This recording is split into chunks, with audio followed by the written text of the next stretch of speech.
began in the pre-dawn darkness of March 6, 1836. Mexican General Santa Anna ordered an assault force of 1,800 men to unleash its fury on a tiny band of Texans, defending a fort called the Alamo. Most of us have heard of the battle. Heroes like Davy Crockett and Jim Bowie going down in a blaze of glory. Americans against Mexicans, good versus evil, freedom versus tyranny. But the real history behind the battle is far different. On one hand, it tells how Texas became part of the United States. On the other, it reveals how Texas was torn away from Mexico. To some people, the Alamo is an emblem of American aggression against Mexico. To other people, the Alamo is an emblem of heroic self-sacrifice for a larger cause. They claim that they're fighting against tyranny, they're fighting against injustice, they're fighting against oppression. In general, Mexicans see the events that took place in Texas as the first part of an American expansion. And it may have been a victory for Santa Anna, but I think it was an even greater victory for the humanity of those defenders. In the United States, the Alamo has become obscured by myth, which complicates what really happened here. For example, at the time Jim Bowie died at the Alamo, he was a Mexican citizen, not an American.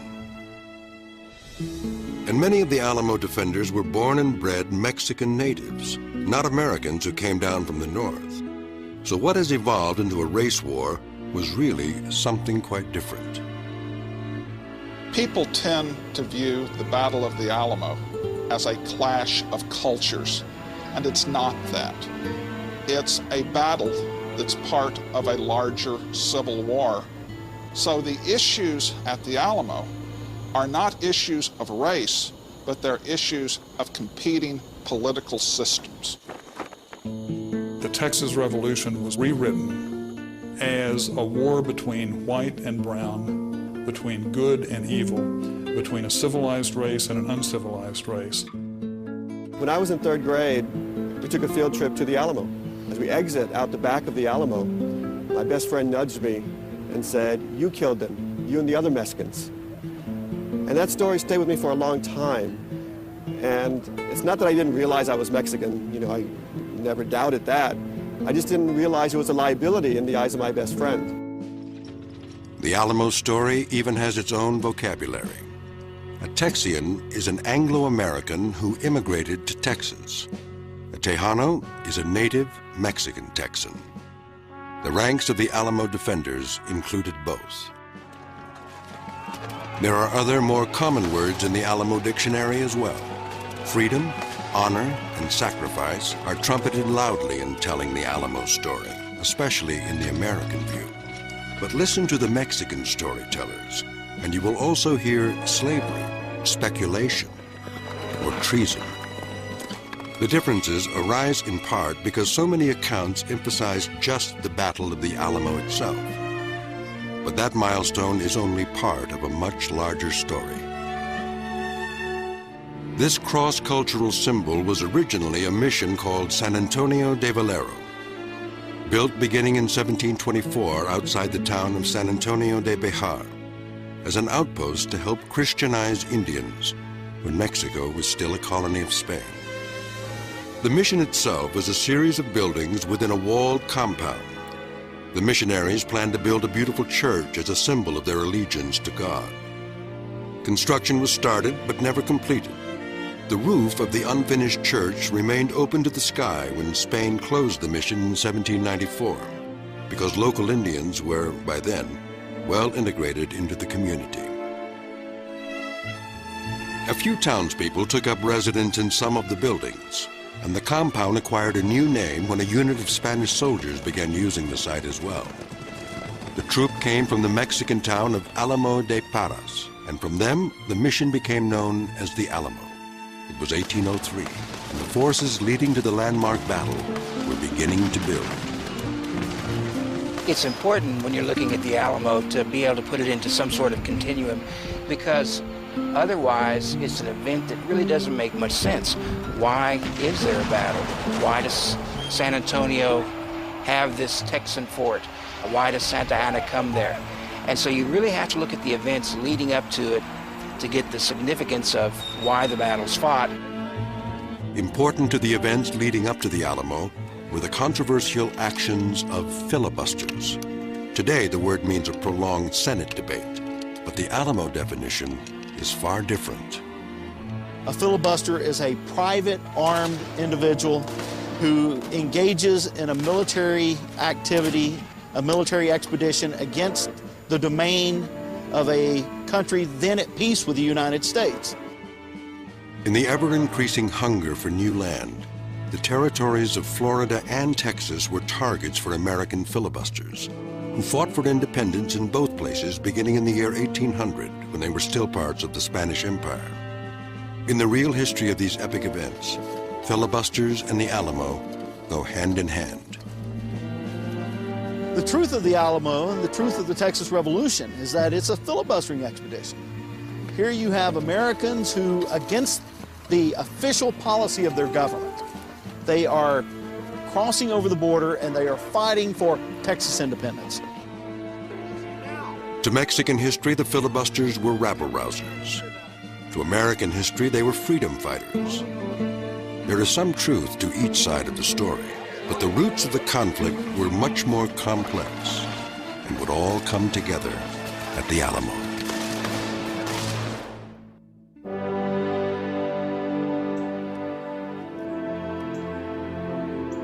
The bloodletting that would erupt at the Alamo on March 6, 1836, was the result of more than a half-century of conflicts over land, borders, slavery, and politics between Americans and the neighboring territories of Spain. It's virtually impossible to separate so-called pocketbook issues, land sales, land values, slaves, economic issues, from patriotic and political issues as well, because they're always inextricably intertwined. The man who's fighting for his country is also fighting for himself. So in a way, patriotism is a kind of enlightened selfishness. And that is certainly the case with the Alamo. Since its early years, the United States had the urge to expand its borders, tending to covet the lands of its neighbors, especially the Spanish territories of Florida and Texas.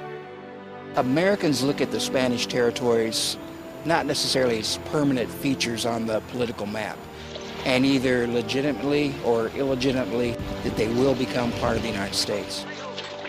It wasn't only a hunger for land. American presidents from Washington to Monroe feared invasion from the European powers lurking just over U.S. borders. There's a British neighbor to the north, and there's a Spanish neighbor to the south and to the west. Those European powers did not look favorably on the American Republic with its republican ideas.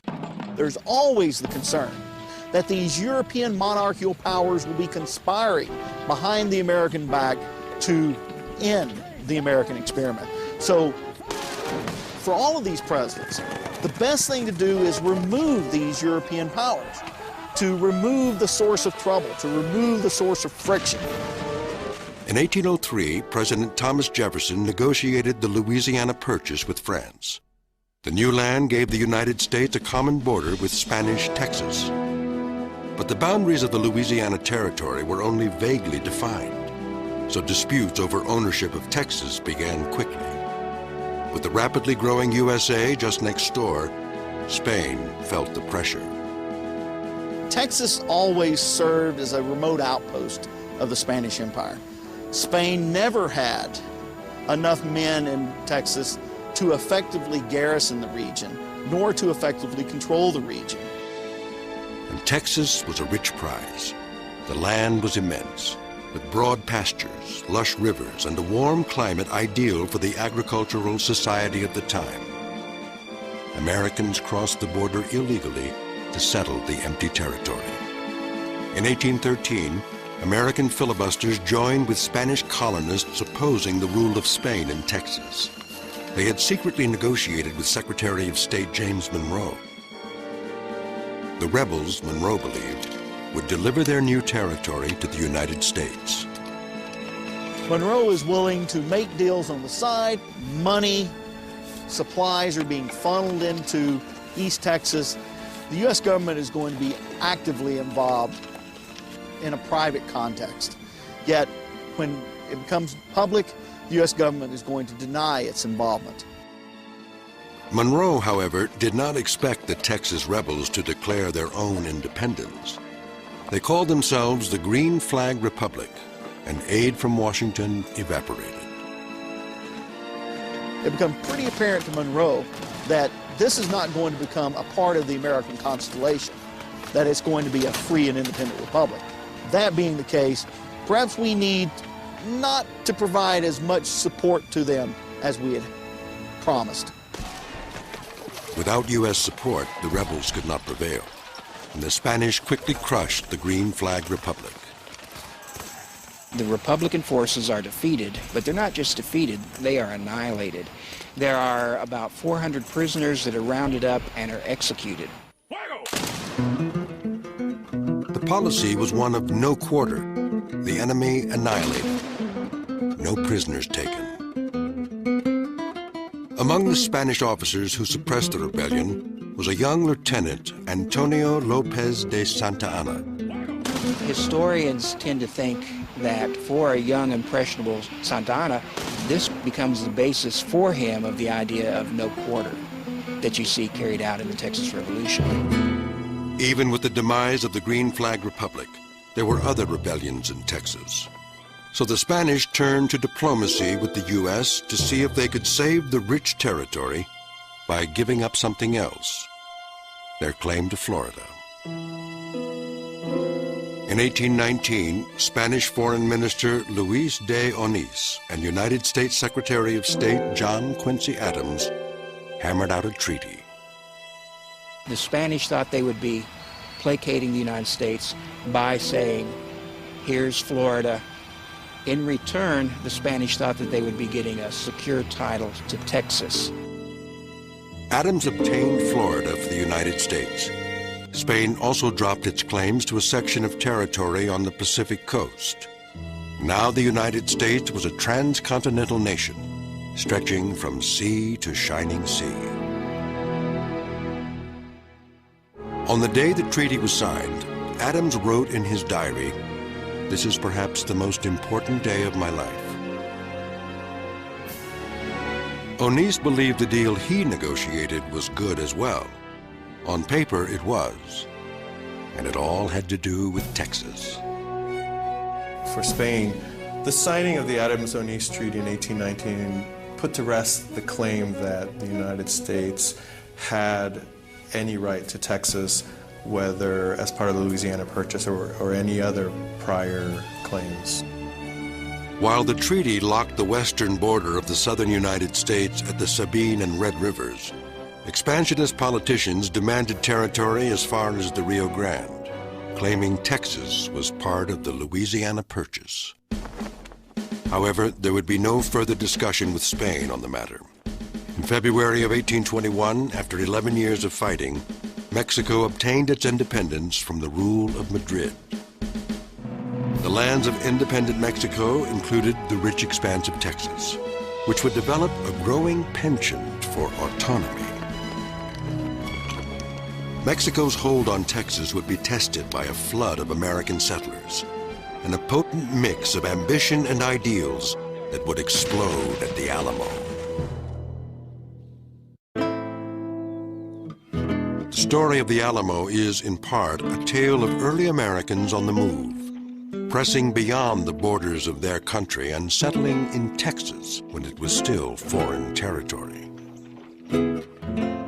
In 1821, Texas was a province in the nation of Mexico, with the ever-expanding United States right across the border. The Mexicans addressed the situation with a new immigration policy designed to transform dangerous, filibustering Americans into loyal, productive Mexican citizens. It was called the impresario system, and cheap, fertile land was the bait. An impresario is a land agent. He's the middleman between the American immigrant and the Mexican government. The sort of person he wants to attract is the hard-working, industrious, God-fearing family man, yeoman farmer, who is going to give his industry to Mexico. The impresarios offered settlers a league of Texas land, more than 4,000 acres, for $30 on credit, no money down. The same spread in the U.S. would have cost $5,000 cash, more than most Americans would see in a lifetime. Mexico offered the average Anglo-American immigrant more opportunity than the land of opportunity itself. In return, Anglo immigrants readily agreed to become citizens of Mexico and adopt Catholicism as their faith. Impresarios also stood to gain. Once the agreed-upon number of colonists had settled, the impresarios were rewarded with sizable land grants of their own, 22,000 acres for each 100 families they brought in. Stephen F. Austin was the first and most successful of the impresarios, bringing some 300 families across the border. This primitive map of his colony was said to be hand-drawn by Austin himself in 1822, at the start of his efforts. He is known today as the Father of Texas. He doesn't come and try to impose his way on the Mexican government, but he tries to learn, how do you operate in the system? How do you make it work to your advantage? And what he was able to do was to forge friendships, genuine friendships with Mexican politicians in a non-threatening manner. In the fertile countryside, the new settlers prospered. Rich harvests of crops and livestock turned once wild territory into thriving communities, where impresarios exercised benevolent leadership over their colonies, in harmony with the government of Mexico. But one of the impresarios, Hayden Edwards, turned to filibustering to break away from Mexico. He declared independence, naming his colony the Republic of Fredonia. Hayden Edwards fully expects his fellow Americans to join him, but successful impresarios like Austin and successful colonists are not going to sit by and watch this bozo filibuster threaten the lives that they've made for themselves, the very successful lives. And they are keeping faith with the Mexican government that has kept faith with them.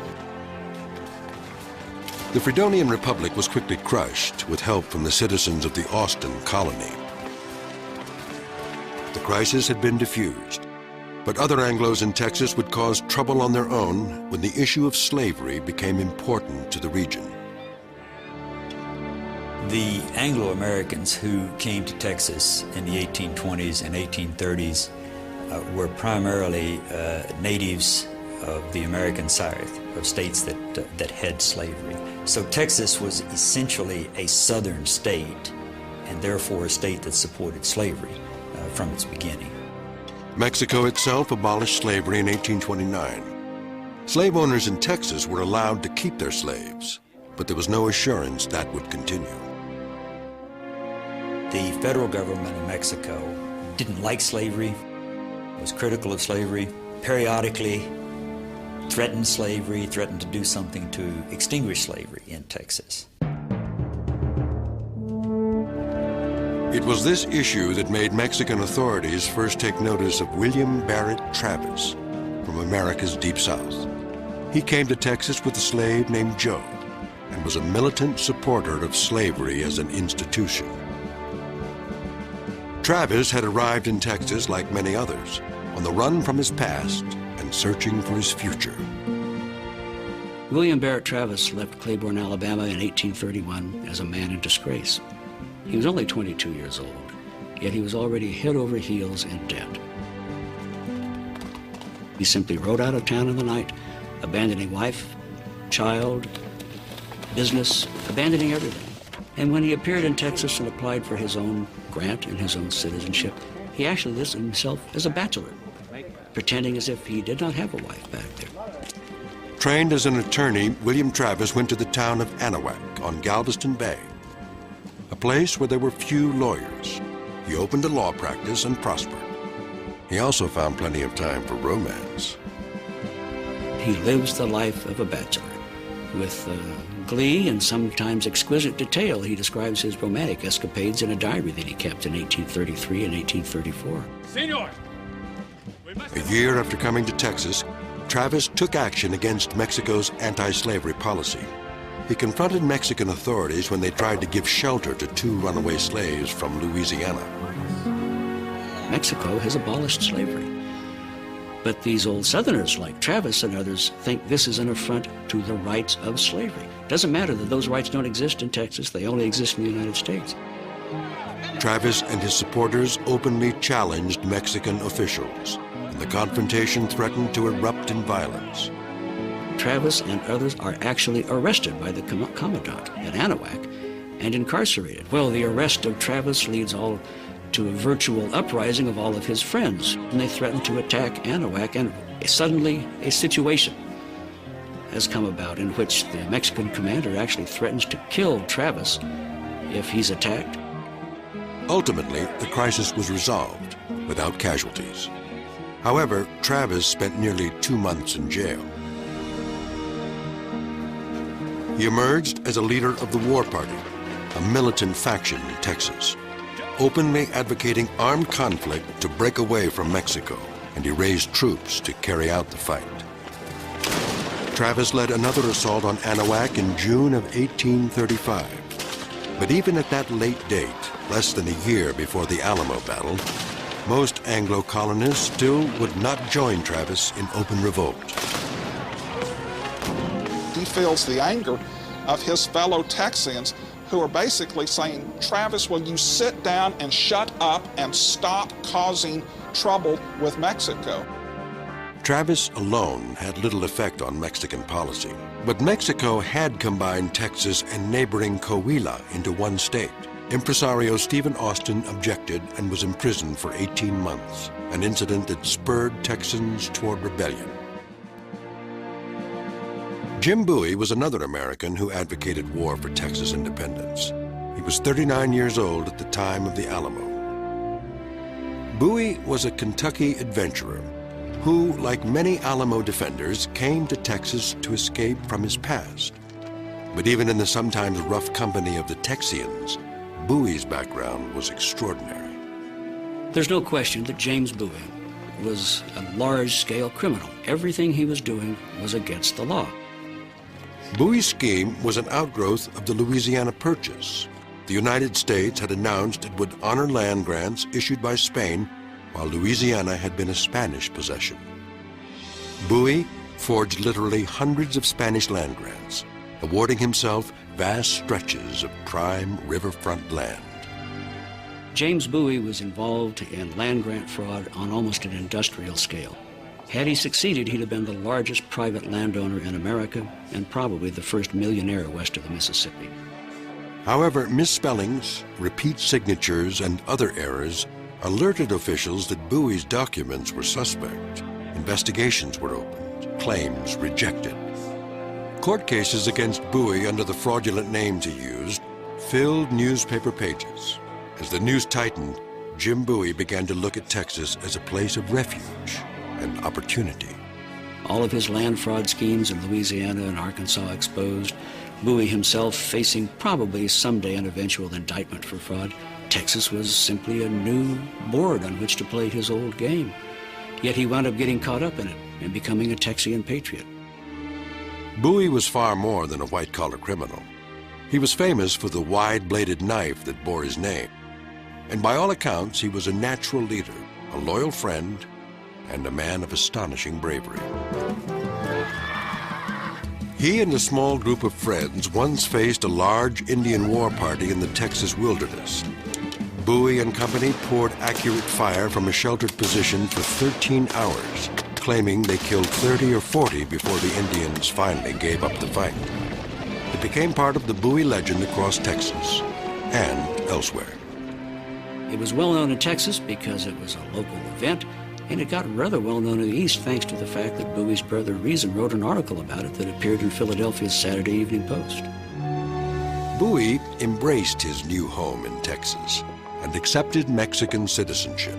At a well-appointed home in San Antonio known as the Veramendi Palace, he married the daughter of the state's vice governor. In the end, Bowie's personal qualities seem to have outweighed his reckless criminality. You find many accounts of people who don't like what James Bowie did in his own time, but you rarely find an account of someone who didn't like the man himself.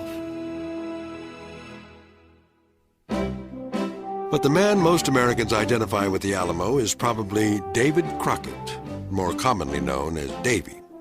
He was a charismatic Tennessee hunter whose ability to spin a yarn made him a national celebrity and helped him get elected to Congress beginning in 1827. David Crockett really is America's first media celebrity. The newspapers were publishing stories of these fantastic adventures by David Crockett, riding a streak of lightning, taming alligators, and all the rest. The first distinctive American character is the Westerner, the frontiersman, the man in buckskins who talks in a funny dialect and lives outdoors by his wits and conquers nature. And Crockett came to epitomize all of these characters. Legend says that Crockett could kill a bear simply by grinning at it. He had a rifle named Betsy, and his backwoods charm was so irresistible there was talk of him running for president in 1836. That is, until he failed to get re-elected to Congress in 1835. Defeated congressional candidates are not likely to be presidential candidates the following year. And so in 1835, after his defeat, he tells his constituents, "You can go to hell, and I'll go to Texas." With talk of a revolution in Texas, Crockett, at age 49, saw opportunity and headed west in search of a fresh start. Tennessee had played out for Crockett, and so Texas is the next frontier. He's easily the best-known man in all of Texas when he arrives, and it becomes clearly and quickly evident to him that there might be a new political future for him out there. And if Crockett performed well in this revolution in Texas, what might be the outcome? Where might he go? Maybe he could be president of a new republic west of the Mississippi, since he could no longer have a chance of being president of one to the east. Man here. The press kept a devoted nation informed about Crockett. On January 29, 1836, this article appeared in a New York paper. At a time when tensions in Mexican Texas were reaching a boiling point, it included a speech in which Crockett proclaimed that he would have Santa Anna's head. Less than a month later, former Congressman Davy Crockett, along with Jim Bowie, William Travis, and some 250 others, would face Santa Anna and his troops at the Alamo.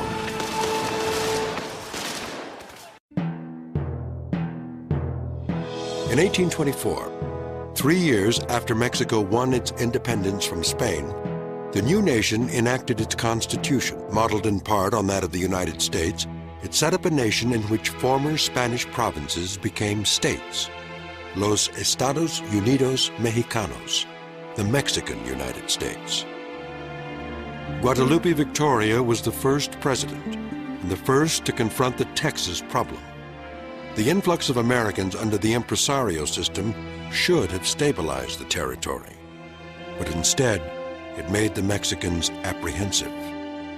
There's always a concern in Mexico City that if you scratched the skin of a peaceful American colonist, what you might have just beneath the surface is a hostile filibuster. So, you know, they do have considerable justification for concern. American designs on Texas came from Washington as well. President John Quincy Adams quietly offered Mexico $1 million for the troublesome state. Victoria turned down the money and assigned General Manuel de Mier y Terán to go to Texas and examine the state's potential for Mexico's future. There was something else as well. The authorities in Mexico City said, look, while you're up there, keep your ear to the ground, because we are a tad suspicious of the intentions of some of these Anglo colonists. The reports Mier y Terán sent back were not encouraging.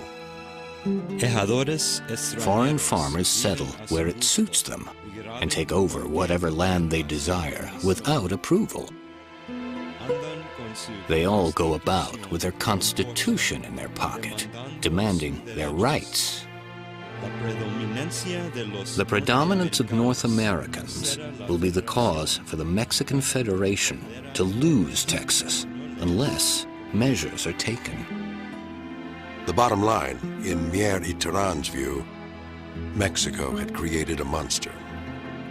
What you have is illegal aliens, and the concern for Mexican authorities is you just have no idea how many of these people we're talking about. But we know it's in the thousands.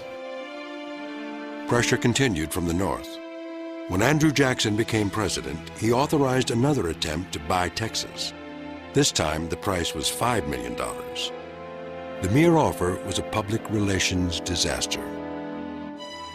The idea that President Jackson wanted to purchase Texas was very disturbing, because what it tended to do was to tell people in Mexico that the United States wanted parts of their country.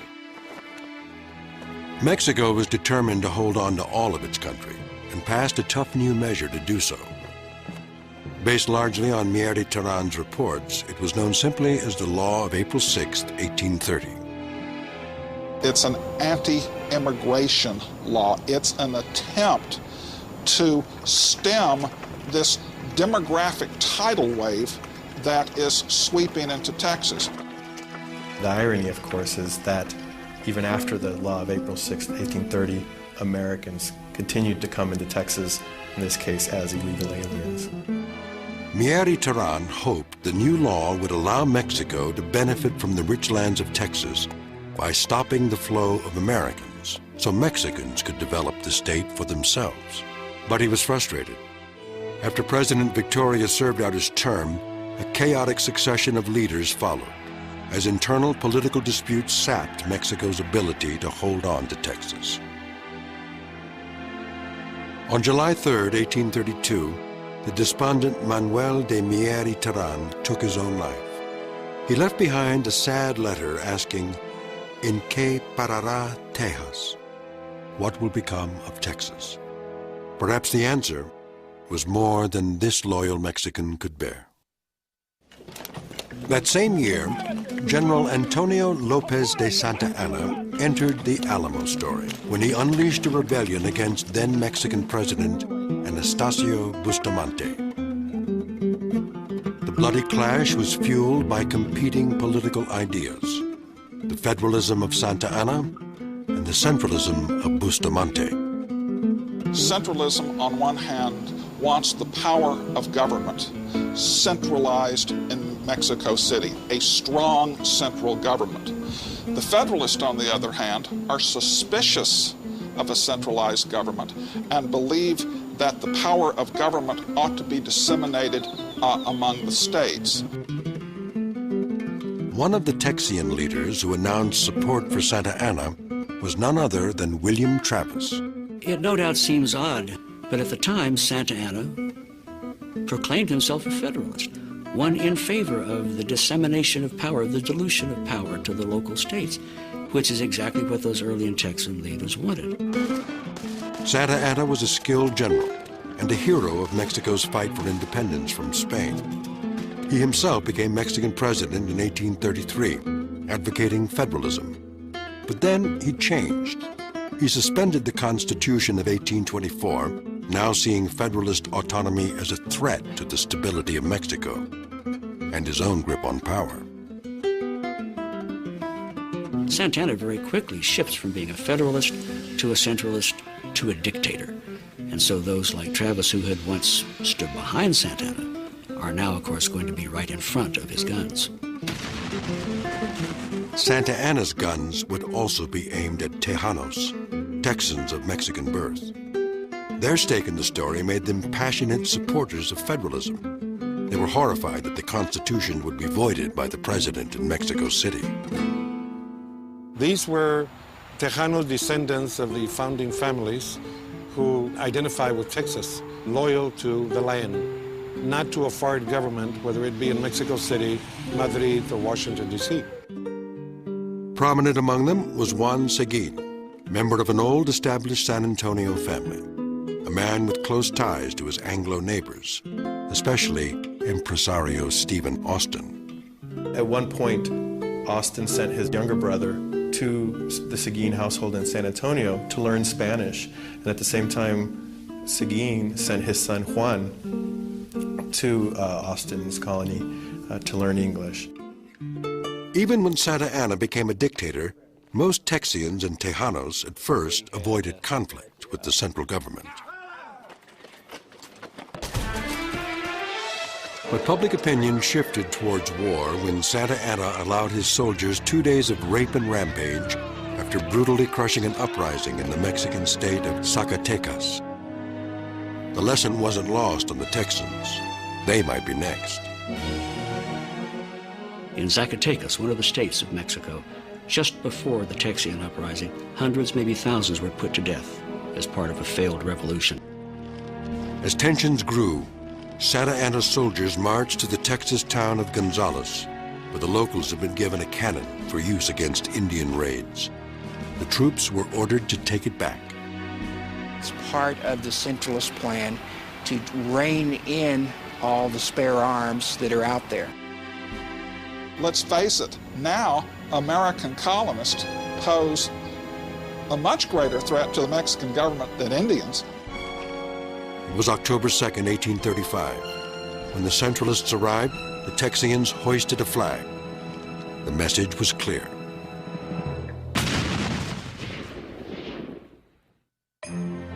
When the day was done, the Texians still had the cannon. It's not a battle, it's hardly even a skirmish, but shots are fired, blood is shed, and after October the 2nd, for good or ill, we're committed. We are in revolt. The Texas Revolution had suddenly begun. Encouraged by their early success, the rebels advanced. They went to San Antonio de Bejar, where they would target the Mexican garrison that patrolled its streets. Just outside town, the same garrison maintained the Alamo as a fort. In early December of 1835, 300 Texans battled 1,200 Mexicans. In 5 days of terrifying house-to-house fighting, the sharpshooting Texans killed 200 Mexican troops, while losing only 4 of their own. The Mexicans retreated to the shelter of the Alamo, and on December 9th surrendered. There was no vengeance. Texans disarmed their enemies and sent them back to Mexico, demanding only the promise to fight no further in the war. The rising tensions in Texas and the outbreak of armed conflict was reported in the American press. This widespread coverage would change the nature of the Alamo battle and what it stood for. Newspapers are the CNN of the day. San Antonio was taken by the Texians on the 6th instant, by 300... When the Texans began revolting against Mexican rule, there are newspapers all throughout the East that are carrying the story, newspapers in the South that are carrying the story. Volunteers were pouring in from all parts of the United States. A large amount of military... Others are very quick to pick up on that, and when they read this, they're very eager to go participate. Santa Anna will find the Kentucky riflemen bad troops to contend with. The independence movement actually starts with some of the newer arrivals, people who did not have connections with the Mexican Federation. Independence. That is right. Nothing but entire separation from the Mexicans. The idea was, let's have a republic. That republic may exist on its own, or it can always fall back to the United States and become one of the states. Thousands of independence-minded Americans took up arms and marched for Texas. Many of the Texan fighters who took San Antonio de Bejar returned to their homes after the battle, and thought was given to abandoning the Alamo. As rebel forces organized under a provisional government, Jim Bowie was assigned in January 1836 to inspect the Alamo to consider demolishing the cannon ramps and other fortifications Mexican soldiers had built inside the mission. Davy Crockett arrived in February, after Bowie had concluded that the Alamo was a strategic outpost that should be manned and defended. William Travis came as well. As a leader in the war movement, he had earned the rank of lieutenant colonel in the Texan Army. He and Bowie shared command of the Alamo. As the garrison grew to about 150 men, waiting for the Mexican armies they knew would be coming. But contrary to all expectations, Santa Anna had not waited until spring to launch his counterattack. He had already gathered his soldiers and begun the grueling 600-mile forced march across Mexico's northern deserts in late December 1835. Santa Anna loved to brag that his army suffered greatly, that they knew how to suffer. And I believe that. I believe that his soldiers knew how to suffer. He made sure they did. As many as 500 troops were lost along the way, but the forced march paid off. Centralist soldiers arrived in San Antonio de Bejar on February 23, 1836, weeks before they were expected. The Texas rebels headed into the Alamo for safety, and the die was cast for the battle to come.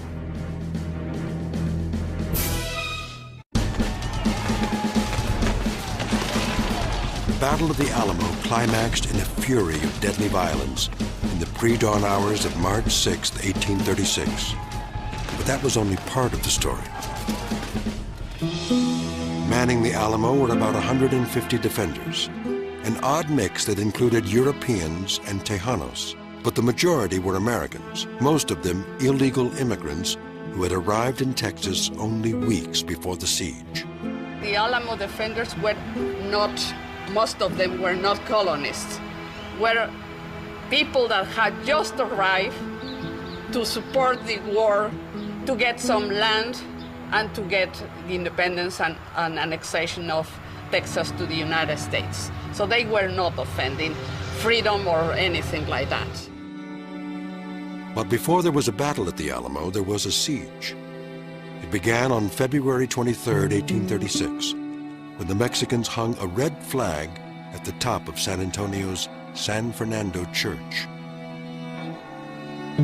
Visible from the Alamo, it was the flag of no quarter, a well-recognized military signal and a blunt message from the Mexicans. Surrender now, or every last defender will be put to the sword.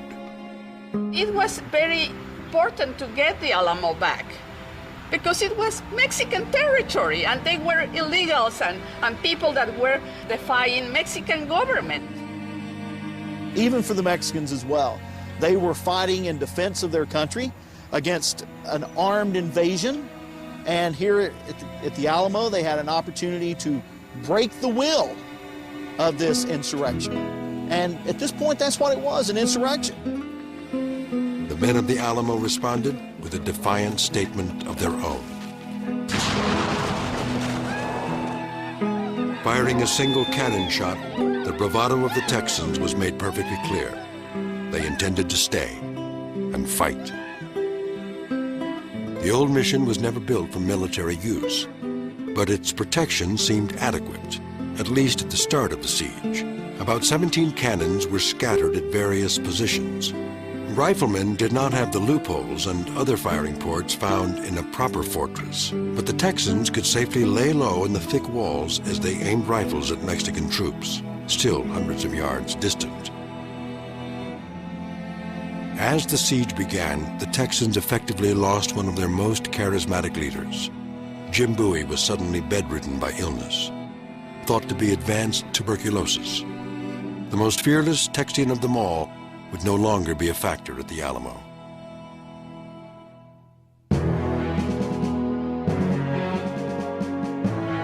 Command of the men fell to William Barrett Travis alone. The young lawyer from Alabama who so advocated war for Texas independence now confronted the fight of his life. He's still only 26. A man at that age today in the United States, in some places, would have to show ID just to buy cigarettes. Yet he's in command of the Alamo at that age. He's come a long, long way. Outside the walls, General Santa Anna put his cannons to work, knowing the Alamo could not be taken immediately, and that time was on his side. Santa Anna and his officers carry out a European-style siege that takes nearly 2 weeks to complete, with the final battle being what people remember as the Battle of the Alamo. On the first day of the siege, Mexican troops were lined up on the banks of the San Antonio River, across from the Alamo. Santa Anna's cannons slowly battered away at the walls of the fort. It was military state-of-the-art for 1836, from a man who called himself the Napoleon of the West. On February 23rd, as the siege began, Travis wrote the first of several letters that couriers sneaking out of the Alamo would carry. He addressed it to his fellow citizens and compatriots and pledged victory or death. But he also made an urgent plea for reinforcements.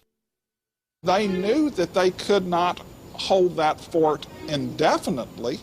The men of the Alamo did not want to die gloriously. They wanted to live profitably.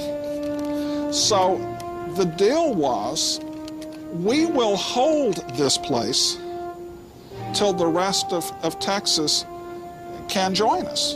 And you can tell from every letter that Travis writes from the Alamo, every letter is a plea. Okay, guys, they're here now. We really could use your help. Now would be a good time. Travis wrote his letters to Texas provisional government. He waited for relief, but he never received a reply. The governmental council was 100 miles away. So was the Texian military leader, General Sam Houston. There was wide disagreement on how to defend against the Mexicans, and so nothing was done at all. Why didn't the Texians go to the assistance of the Alamo? Well, the sad fact is, and this is a part of the Alamo story that's rarely told, the Texian government that would have organized those relief efforts had fallen apart in dissension and discord. February 25th, day 3. Santa Anna launched an infantry attack against the Alamo's south wall. The Texans, well protected in the fort, easily repulsed the raid, inflicting a number of casualties. And already Crockett proved his value, his magnetic personality inspiring the defenders to fight ferociously. As Travis wrote, the Honorable David Crockett was seen at all points, animating the men to do their duty. However, in the cold calculus of war, the day belonged to the Mexicans.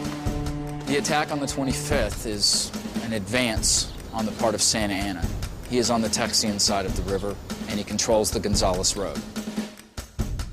Despite Mexican control of the roads, the Tejano patriot Juan Seguin slipped out that night with another dispatch from Travis, again urging other Texas communities to send reinforcements.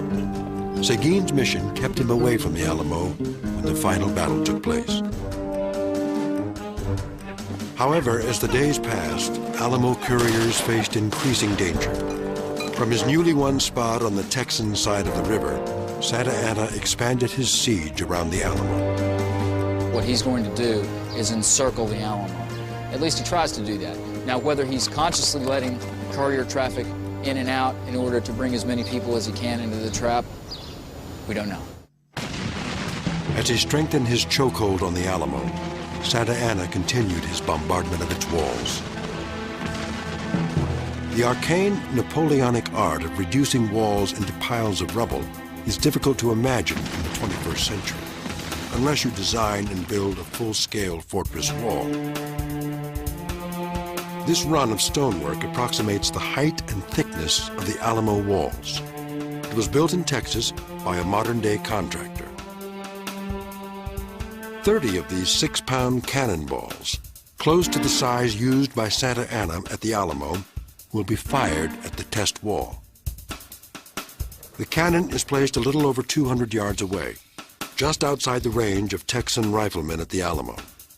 Then the test of cannon versus wall gets underway. The first shot hits the lower right corner, lodging more than 1.5 feet inside the wall.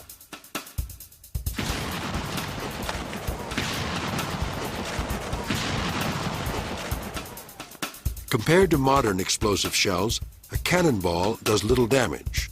That's why a siege, like that at the Alamo, took so long. When the projectile hits the wall, you might get some broken rocks and things like that. The whole idea is over weeks, perhaps months, to break a hole in the wall. The problem is the defenders at night, when you can't see them, are filling the wall in again.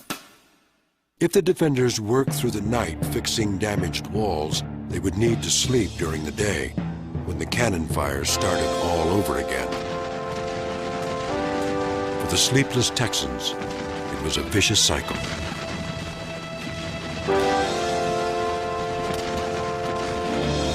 On March 1st, day 8 of the siege, reinforcements arrived. Under cover of darkness, 32 men sneaked into the Alamo.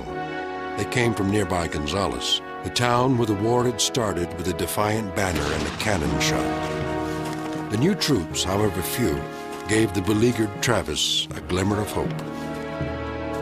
I think Travis's goal is to gather as many Texians as he can into the Alamo and at the very least, delay the army, if not defeat the army. Altogether, as many as 100 men made it into the Alamo during the siege, bringing the garrison's strength to 250.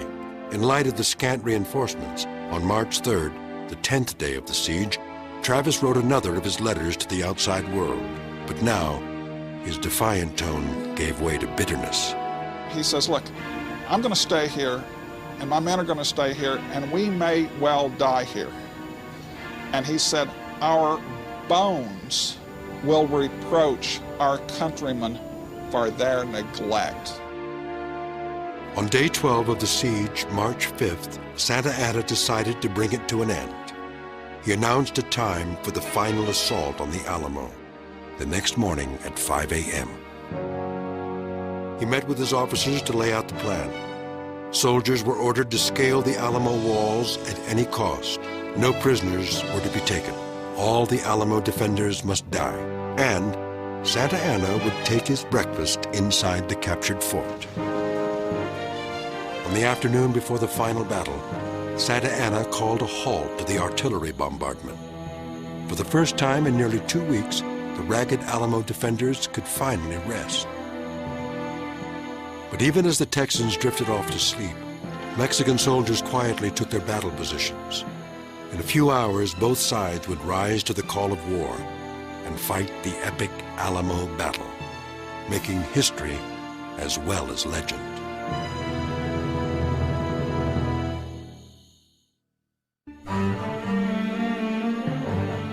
The long 2-week siege of the Alamo failed to inflict any casualties on the Texans. As many as 250 defenders remained inside when the final battle began quietly at 5 a.m. on March 6, 1836. In the darkness, 1,800 Mexican soldiers waited in their attack positions, just 100 yards from the Alamo walls.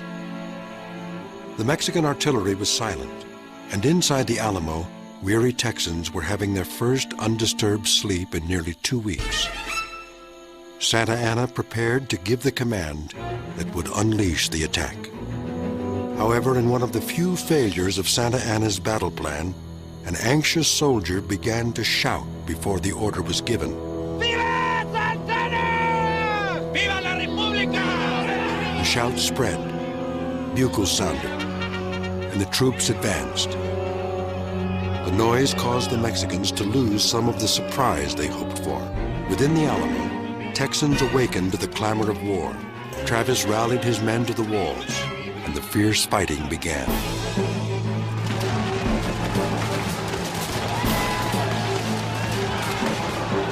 Santa Anna's battle plan called for advancing columns to hit the Alamo on 3 sides. The smallest, 125 men, attacked the south wall. More than 400 soldiers charged in from the east. Nearly 800 attacked the north wall and the northwest corner.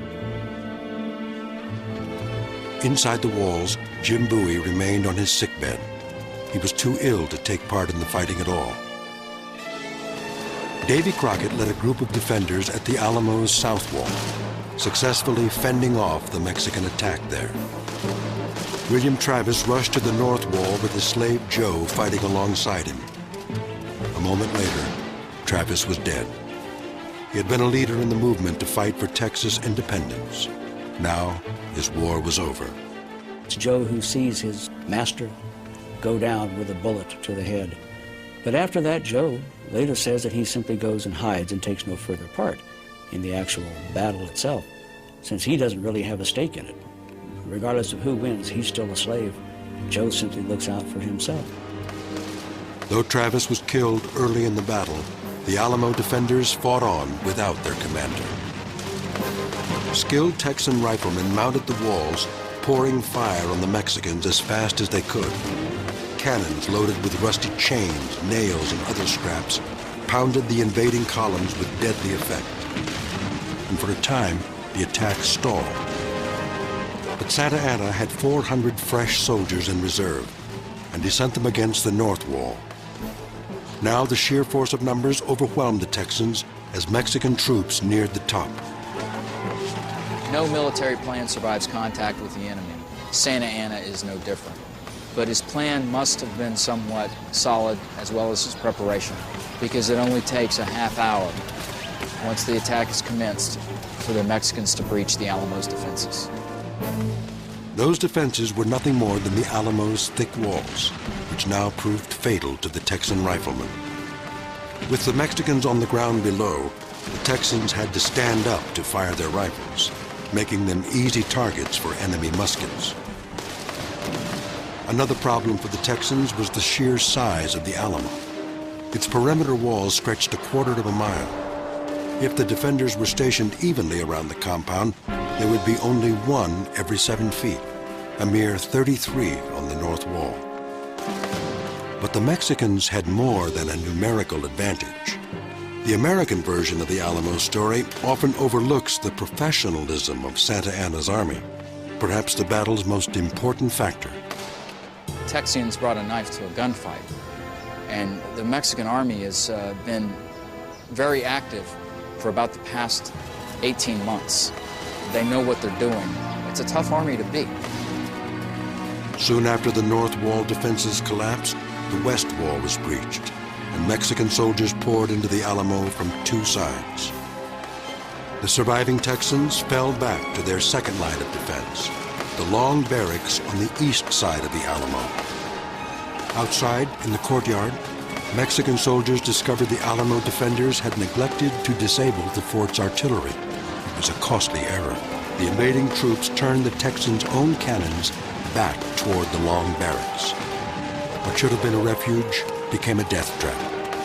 A few Texans inside the barracks waved white flags of surrender, but other Texans had no intention of surrendering and continued to fire.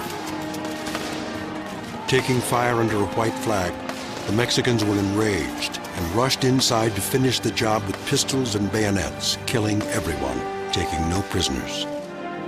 Eventually, they came upon Jim Bowie. One Mexican account we have that deals with his death says that he was found hiding under a blanket. The Mexicans thought he was hiding. In fact, he was probably too sick to get up from his blanket. And so his death was not so much a death in battle as a simple execution. Jim Bowie died from several gunshots to the head. He was a man whose bravery and personal magnetism helped rally support to the Texas war movement. But his death was far from glorious. Davy Crockett was said to be among the last to fall, though whether he died fighting or was executed is a matter still open to question. There was killing outside the Alamo as well. Some 40 to 60 Texans made a dash for safety, but were cut down by Santa Anna's waiting cavalry.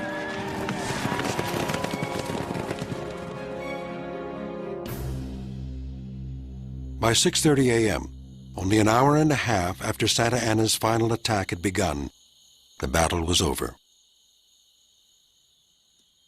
Dawn revealed a surreal landscape of broken bodies and smoking ruins. The Tejanos, the Europeans, the American volunteers, the Gonzales 32 were dead. Like most wars, the Alamo battle was drenched in the blood of its soldiers and uplifted by their sacrifice.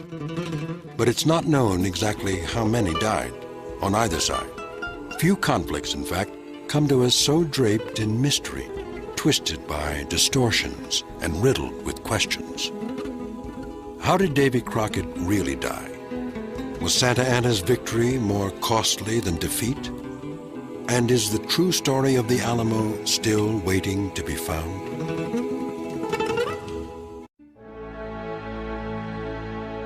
The distortion of Alamo history began even before the smoke had lifted from the battlefield.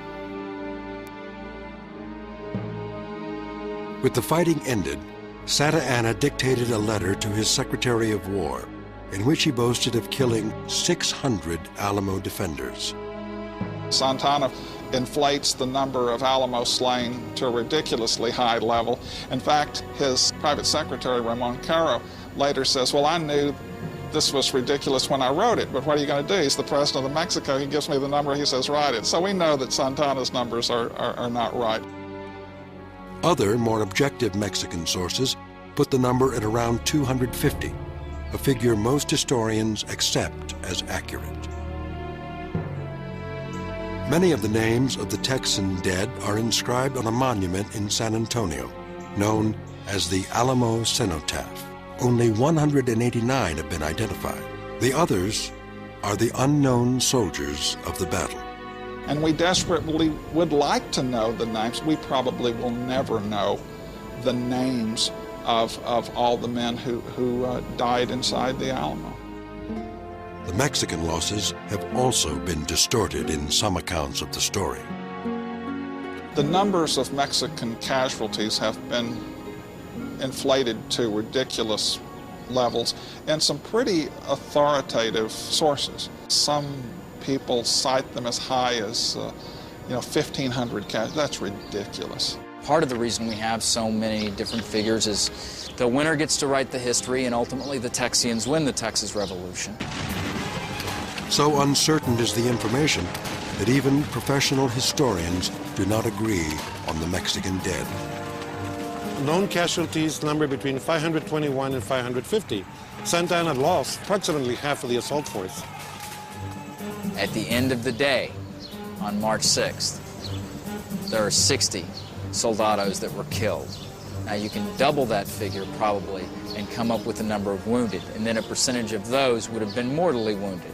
So the Texians, contrary to what a lot of Texans would like to believe, did not wreak that much damage on their enemy. Another element of the Alamo story that elevates it to mythic status is the popular misconception that everyone in the Alamo was killed. A few women and children who lived in some Alamo buildings were inside the walls and hid during the battle. They were not part of the defending garrison and were spared by the Mexicans, but a number of other people lived as well. Another survivor was Travis's slave Joe, who was returned to Travis's family in the United States. But on the one-year anniversary of the battle, he escaped. A reward for his return was offered by the executor of Travis's estate. But Joe stayed hidden for the next 40 years. That's a long period of a man's life simply to disappear. But then he was just Joe. We don't even know what last name he had, if he had one, or what last name he would have chosen to use, which makes it very possible for him simply to fall through the cracks of all the records. Joe resurfaced briefly in Austin, Texas, when a local newspaper mentioned him in an 1877 article about the Texas War. Nothing more was said, however, and he disappeared once again.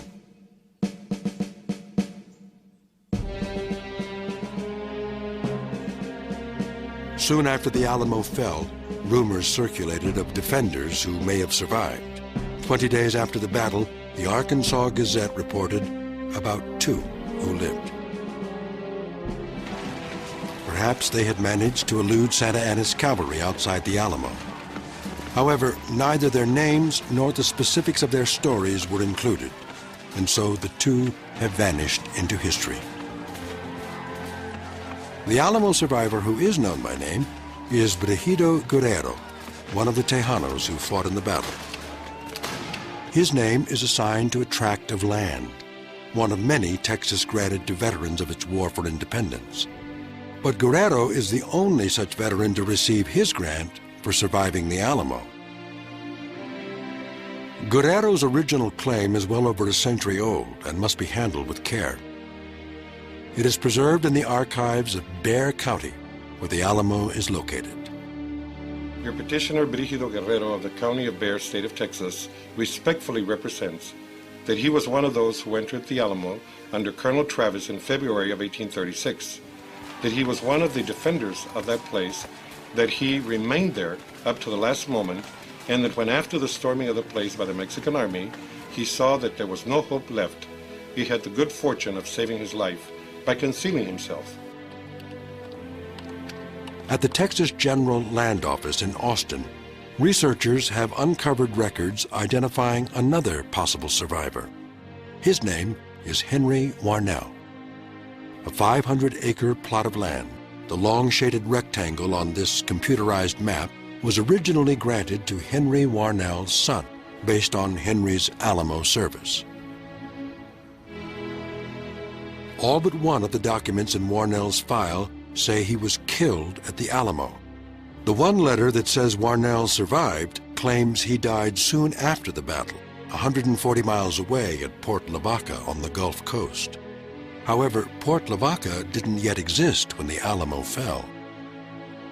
The author of the letter, one Henry Anderson, appears nowhere else in early Texas history. Who he was and why he wrote the letter, nobody knows. Could Henry Warnell have been one of the two survivors reported in the Arkansas newspaper? Like so much else about the Alamo, the Warnell case remains a mystery.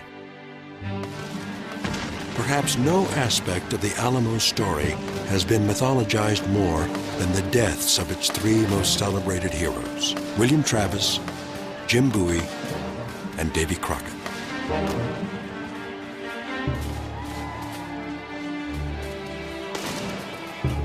Though Travis was among the first to die, some newspapers reported that he had actually stabbed himself rather than be captured.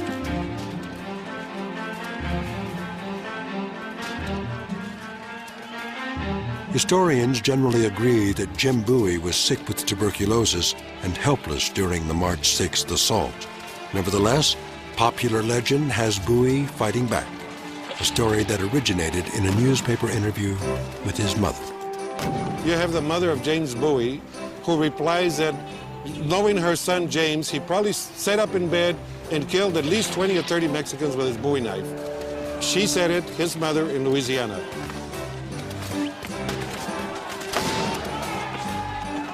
Perhaps not surprisingly, it is Davy Crockett's death that has soared to the greatest mythic heights. From the very first news accounts in 1836, through later paintings, books, and movies, Davy Crockett embodied the Alamo spirit of defiance and sacrifice. If you talk about popular belief in the late 20th century, then it's certainly that set by the Disney version of 1955. You know, Davy Crockett swinging his rifle, one of the last to go down fighting at the Alamo. Increasingly, however, historians are beginning to suspect that Crockett was actually captured alive at the Alamo and then executed. The story was told just that way by a Texan sergeant named Frank Dolson. As far as I'm concerned, the best evidence we have as to how Davy Crockett died comes from something that's usually referred to as the Dolson letter. Dolson was asked to serve as interpreter during the debriefing of a Mexican officer.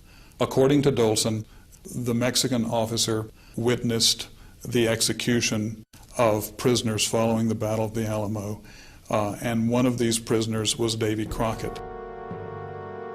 In the debriefing, the unnamed officer said that immediately after the Alamo battle, a Mexican general named Castrillon had taken 6 American prisoners. As the prisoners were brought forward, the informant happened to be standing next to another officer, Colonel Juan Almonte. Juan Almonte was We know from letters he was writing from New Orleans in 1834 that he was aware of who Davy Crockett was. And according to Dolson's informant, Almonte says the man behind there among the prisoners, that's the famous David Crockett. The informant said that Santa Anna had angrily refused Castrillon's request to spare the prisoners' lives. They were executed on the spot.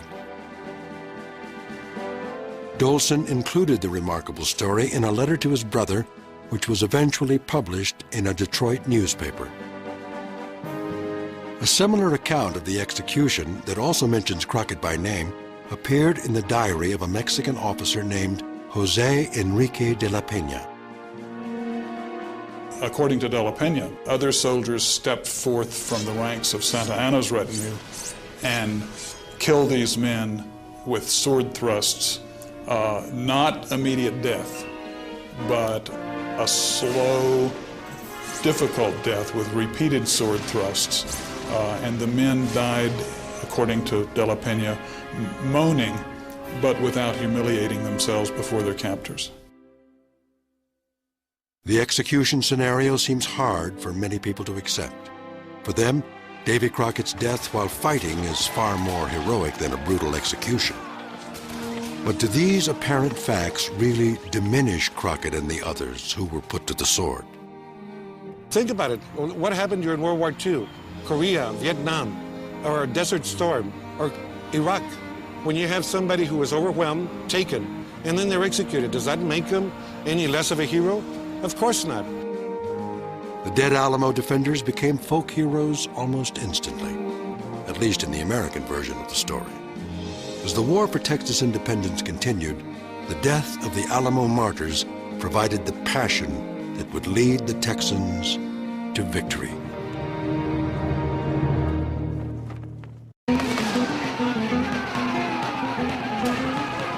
Antonio Lopez de Santa Anna was the victor of the Battle of the Alamo, a military hero to the nation of Mexico. He had risen to the pinnacle of power. But in lacking mercy for the vanquished, he suffered a fatal flaw. He gave no quarter at the battle and burned rather than buried the bodies of the Alamo's dead. Santa Anna hoped to crush the spirit of rebellious Texans in other parts of the state. The effect was just the opposite. By insisting on killing every single combatant, he made it a last stand that inspired rather than depressed. Who's responsible for the moral power of the Alamo?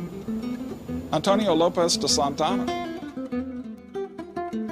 That moral power is embodied in the often repeated battle cry, "Remember the Alamo."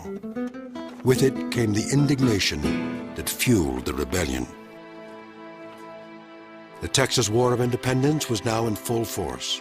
During the Alamo siege, delegates meeting 100 miles away at a town called Washington on the Brazos had signed a Texas Declaration of Independence and formed a government. The Texas Army was officially placed under command of General Sam Houston.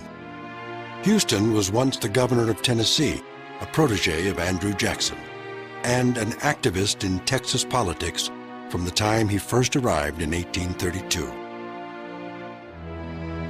As Santa Anna's troops fanned out after the Battle of the Alamo, General Jose Urrea approached from the south. Near the town of Goliad, 75 miles from San Antonio de Bejar, Urrea's army captured nearly 350 Texan troops.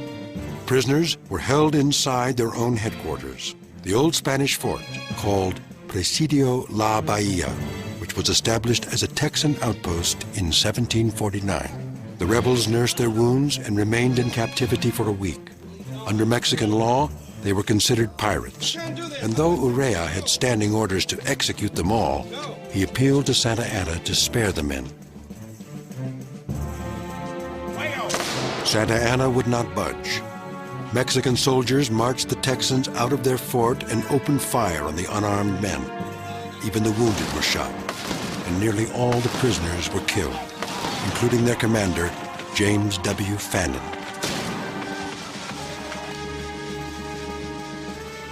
To the Texans, the war became a blood feud. Remember Goliad now joined Remember the Alamo as a battle cry. For Santa Anna, it was just another step toward the heart of the Texas Revolution. Santa Anna's goal is, yes, to take down the Alamo, to take down Goliad, and destroy those fortifications. But his objective, as the center of gravity, is the Texian government in the interior of the colonies. Santa Anna learned that the Texas government was on the run, that Sam Houston's army of 900 men was encamped on the San Jacinto River. There, the final battle of the Texas Revolution would take place. Among Houston's men was the Tejano Juan Seguin of San Antonio de Bejar, the man who carried messages out of the Alamo before it fell. Seguin had raised his own unit of Tejanos to fight against Mexico. Houston was afraid his Texians might mistake the Tejanos for Mexican enemies. So Seguin's men identified themselves with tags in their hats, eager to proclaim, "Recuerden el Alamo," remember the Alamo. On April 21st, 1836, 1,200 Mexican troops were at rest in their tents when Houston's army attacked. Santa Anna was confident, and his sentries failed to spot the approaching Texans. Santa Anna certainly has very little respect for the Texans, whom he considers pirates, and those who hold their enemy in contempt are liable to get in trouble. The classic case is the Battle of San Jacinto. The Texans charged, so surprising the enemy that the battle was a rout. 600 Mexicans were killed. By the time the Texan fighters got to San Jacinto, they were determined to win, not to be taken captive, and you have to say, to take their share of vengeance as well. It was the only battle Santa Anna's army lost after the Alamo, but it was the only battle that mattered. And Santa Anna handles the campaign up to a point very well, but he ultimately loses in a disaster. Based on the end result at San Jacinto, he's certainly no Napoleon. He's something of the West, but it isn't Napoleon. Santa Anna was captured the next day. Some Texans wanted to lynch him. A wounded Sam Houston held them back. In exchange for his life and his freedom, Santa Anna signed what is known as the Treaty of Velasco, requiring him to recognize Texan independence. In the Texas Revolution, the battle that gets the most attention, of course, is going to be the Alamo. But if it had not been for the battle at San Jacinto, where the Centralist forces, where Santa Anna's forces were defeated, we wouldn't remember the Alamo, because the war would have been a successful Mexican campaign to put down a rebellious state, and Texas would have remained part of Mexico. Santa Anna later led his country's troops against Americans in the Mexican War of 1848, losing even more lands in Texas, plus huge territories now comprising most of the western United States. He remained active in politics for 20 years after the Alamo, but ultimately Mexico tired of Santa Anna. He spent his last days in a squalid residence before dying penniless at 84 in the year 1876. He was a living embarrassment and at the same time the scapegoat for everything that had gone wrong in Mexican history. But history on the other side of the border began to change as Texas became part of the United States, and the American version of the Alamo story took on a life of its own.